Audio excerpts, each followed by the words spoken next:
or CRV, all-wheel drive, or ball joints bad. Just want to give you a quick view of what you need to do to take this thing out. First and foremost, the bottom is a 17 or a 19. I think this one was a 19. 19 on the ball joint. Take that out. 22s and 19s up here. Take them out. Take the brake line off here. Let it hang. Just let it hang as long as it's not stretching. If you feel like it's stressing, just put it on there. Put it back here somewhere.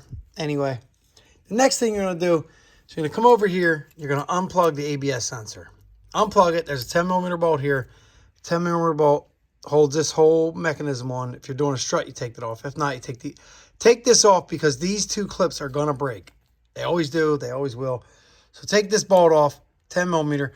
So now you'll have the whole wire still hooked to the spindle, because the one on the spindle never likes to come off. This bolt, it'll come out. You'll never wiggle it out because this thing is this deep, as it literally comes in this far. Here's what you'll have left. Boom. So also take the brake. I forgot to say take the brakes off. Take the bottom bolt out of the brake. It's going to look like so. 13. Actually, that's a 14. Take the 14 out. Take the caliper, take the pads, everything, put them on a shelf, wherever. You're going to be stuck here with an empty setup. What I really came to show you was what you need to do to take the ball joint out of this particular model. So I always say again, get the part before you start the job. This way you see, know, and have something to go on. So we got this bad boy, and I buy ball joints. I always buy the better one because it is a little better. It'll last a little longer. So here's what we got in the package. We're going to have the ball joint. We're going to have the clip. And we're going to have a cotter pin and the nut for the ball joint, obviously. Because who knows what it took to get the old one off. And thank God they gave you a new one. A lot of things, they don't give you new nuts. Anyway, here we go. That's what we got. Boom, boom, boom. Now, what you're going to need to do the job, if you don't have one, go rent it. You can rent this from Advanced Auto, fairly cheap. It's kit number 16. I don't know if they're going by the same number still. But anyway, you're going to need this bad boy. We have two of them. But everything I'm using is out of this kit. First thing to do is come over here. And you need to find something that's going to go around this because we have to push it this way. So I found this one, and it's stored inside of here when I bought it. Actually, I lied. It's right here. Boom. That one. It's pretty mangled because I've used the living crap out of it. I bought this thing years ago. So you set that there like so. And you're going to need an impact gun, which we got. You're going to need a 22 millimeter socket, which I had. It's right there on the thing still. So bear with me as I do a little setting up. So, kind of cheating there. We got this set up for this. Putting it back on. So, you're going to come over here. You're going to get your basically big, huge C-clamp. And you're going to take this out. Take that out. And then you'll see in a minute why. This is just the easier way I found to do it. Sometimes it doesn't work this way, and then you'll have to do some different things. But first, this usually works. First things first, this usually works. Come over here, set this bad boy up.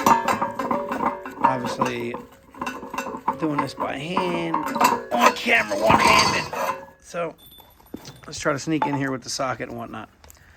The gun.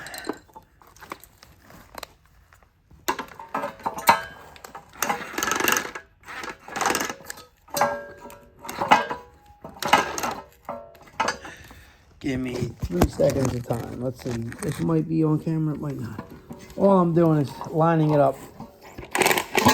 And like I told you, keep this stem out. All right. Hopefully that was on camera. If not, you saw my orange truck. Trains is in. We just got to get some more time to work on it. There we go. We got it together. 22 in. See how we're all set up here? Boom, just hammer away.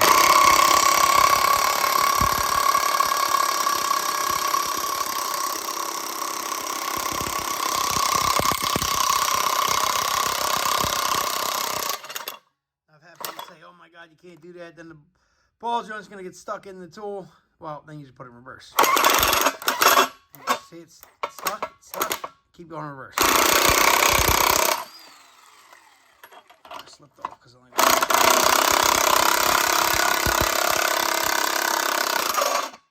obviously I pulled stuff out of the tool. So there we go. And this puppy's bad. You can almost hear it clicking. Anyway, we got the new one here. You can wipe some grease on the new one if you want. I haven't felt the need to. So now this particular one, like I said, this is, you know, that is actually almost identical to here. So now two things you want to do. See, check that out. Boom. So I know I can press that in with that. If not, you would come over to the box and you'd find one that fit it comfortably. That one would work for so long, but then we would have a gap. So we'd need something else. So we'd come over here. Same thing, this one. But you can always flip this over. When you get so far on, flip this over and press it in. But for the particular job we're working on, we're lucky. So it goes like so. Now, we're going to set this up the opposite way. I'm not going to use that anymore because we're done with that. It's got the hole in it. We are going to use, however, where did it roll away to? We just had it. Oh, here it goes. I'm going to use this bad boy. And this is the one that comes in that top corner. I'm going to stick this here. But just to show you why I decided to stick that there, more than one reason. Look, it fits inside, so I'm not going to bind up while pressing it in. And it has the depth I need where I'm not going to bottom out and mess up the threads. So everything's about choosing the tool for the job to make it easier. So now I'm just wiggling that in by hand. And we're going to try to use my knees here to set this up. But now you do need the fitting for in there. Almost forgot. Now you need that right there. Boom. And that's going to go into the back of the cup here. Now we got to put it in forward. We were in reverse. And now we're going to slide, come in nice and slow. Make sure you're lined up top. Try to get this pretty lined up itself. You don't want to be offset a little. All right, and we're going to go down.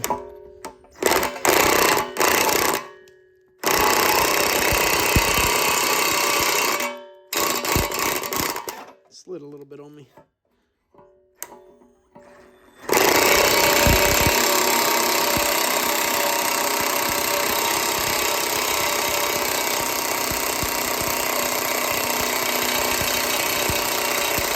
Let's just say I've already taken 2 tires off another ball joint. We need another battery. Believe it or not, I did a review on this. I don't know how long ago, but this, I know it because it's got the blue sparkles on it, is a Amazon battery inside the Snap-on battery housing, and it works great. And hopefully right now it shows you it works great. Here we go.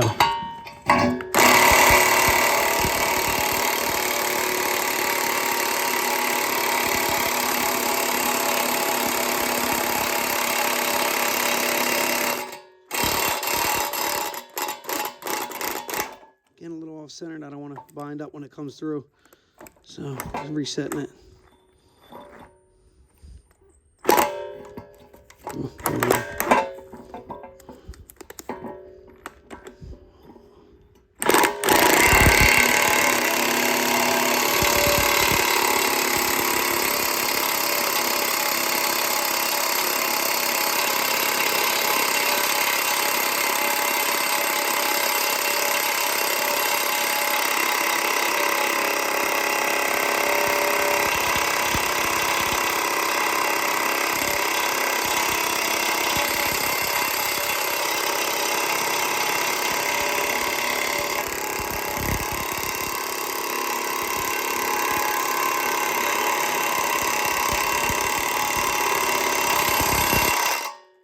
That took a minute, but now we're hammering down. Make sure it's flush up here. Put it in reverse. Now, if you notice, there is, like I said, it came with this. I don't really know why the old one didn't have one. Guess it's just a safety thing. But now you got to put this puppy on. Because you bought the product, you might as well do it right the whole way. So you got to sneak this thing on. This is a challenge to do on camera, with the camera being between my legs. So we're going to try show you guys how to do this. While we're here, we're going to pull both of these out and lube both brake pins because, you know, we're here. Why wouldn't you? So I start in the back of it, in the middle. You got to be careful you don't poke the boot of the, when I say the back, the middle, this thing splits if you look. See how it splits? So keep one side there, come straight down with it. Then you should be able to just work your way around. Oh, look at that. Talk too soon. But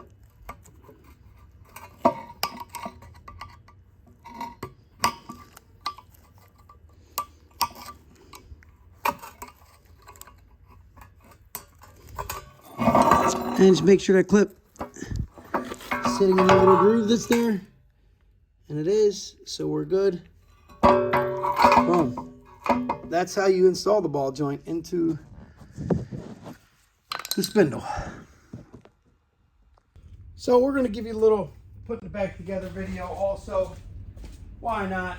I talked a good talk. Let me show you the rest. So obviously now, first thing we got to do is get the axle. And you notice we got a new axle. The reason we got a new axle is because the boot was ripped. Wasn't making any noise, but I didn't want to put this all together and then the axle go.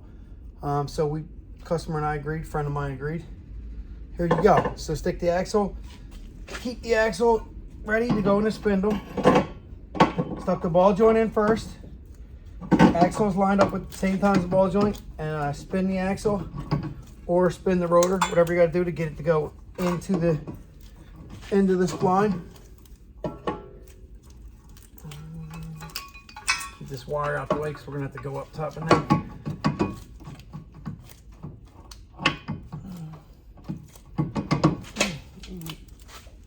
We got a little problem here. She doesn't want to go in.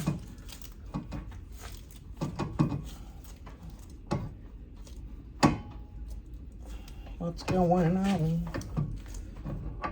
This only happened when we were videotaping. I wasn't videotaping. This thing would have been back together. Ah, there she goes. So she slid in.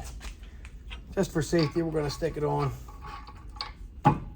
At the end, we're going to find the number we need for that, because there's also a number for that bolt right here. Because if you just jam this bolt on, biggest cause for hub bearings going bad after a mechanic has worked on the car and done rotors or something of the matter, depending, is, and I was guilty of it for a long time. I righted my wrong and I don't do it anymore. But it is literally the torque spec on the bolt for the axle obviously crushes the hub bearing too much. And when it does that, obviously, well, you know, you're hurting yourself because you're just costing yourself money. So, going slowly but surely here. And of course, I need to get around.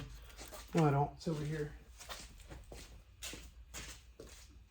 Getting me some Permatex brake lubricant, brake parts lubricant here. I love this stuff. It's beautiful. It works great. And like I told you before, anytime I got the brakes apart, I like to take and wipe this totally clean. Get all the dirt off. And then just add some new lube. And another reason you wipe it clean is because if I just add lube to it, I'm going to grab all the dirt at the same time I'm adding it. It's going to be on the brush. And then what? We're going to have dirty lubrication. And that's no good. Now we got our brake over here, caliper. I'm going to bring that over, but I'm real quick going to stick the brake pads on in case you don't remember. The squealer on this goes on the back. You see there's plenty of meat, so there's no point to change them. Rotors actually look good too, so we're not even sweating that.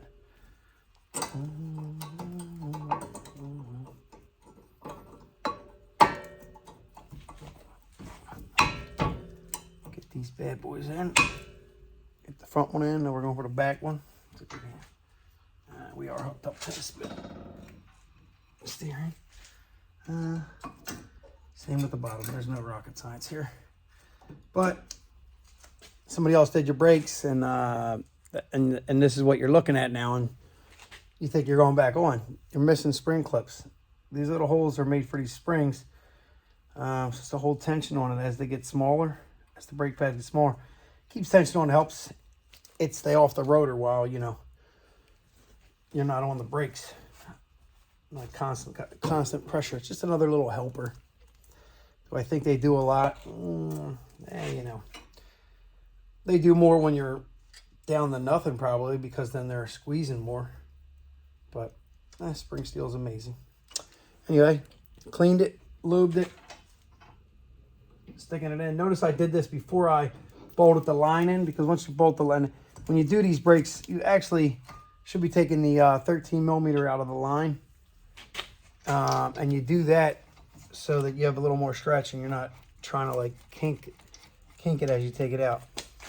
And notice the brake, a lot of brakes, when you take them out, the pin, actually you'll have like a cutout. That cutout's locking itself into the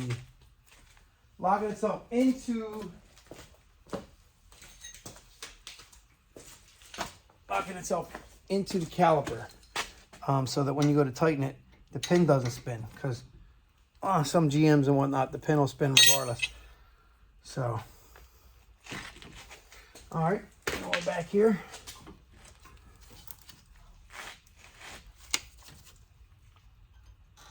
All right, got our brake caliper here, caliper line, the 13 to hold it in. Start that. Earlier I told you not to take the clips out of the line for the ABS unit because they break. These were already broke, but here you go. Look, I could stick this in. You don't hear a click though. And what I mean by that is right here, simple. It's not locked in. So spend $1 million on a new cable. I've never seen these cables advertised. I mean, these clips. But, you know, anything's possible. Anything's for sale somewhere. Next thing we're doing, sticking the ABS bracket back on the frame, and just simply sticking the 10 millimeter bolt back in the hole. It lines up pretty easy. My flashlight's not in the best spot, so I'm kind of feeling this out. And on some weird stuff, the angle of the spindle and all determines whether or not you can get on this bolt with a extension and a 10 millimeter.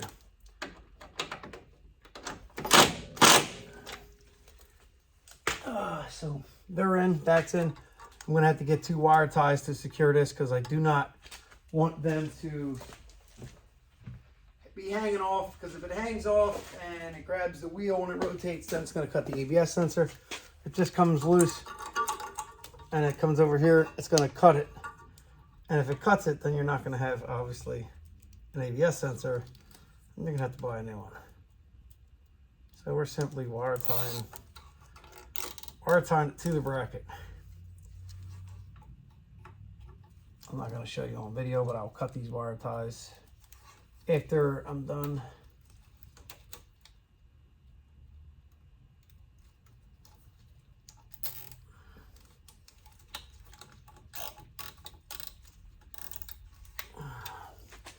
Again, this is all I just did because the clips did not hold. So now it's good. Now it's in there and it's not going anywhere. All right, the line's in, the 13's in. ABS brackets back in. This particular side, we didn't have to do anything with the, let's do us a huge favor and plug the ABS sensor back in to the plug. Otherwise, we'll wonder why there's a code for an ABS when it's in. So, it's back together. We got to do 2 more things. The bottom, obviously, put this baby in. And like I told you before, I thought it was 17 or 19. It is a 17. And then there's a snap ring that goes underneath. Not a snap ring, I'm sorry. A cotter pin. This came off factory, and I like to reuse these because they just, I don't know, I seen the... Make sure you line the hole up so you can see through it. You have to hammer it down. There might be a spec for it, I'm not going to lie. I've never had a problem with them that way, so... I'll grab this camera, show you this. So that's all we did. Tighten that baby up. So now we got to tighten these 2 up. Like I said, the one side's a 22. The other side is a 19. Believe it or not, if you hit the 22, I believe it is. If you hit that and you hit it with an impact gun, you don't really have to hold the other side. Ready?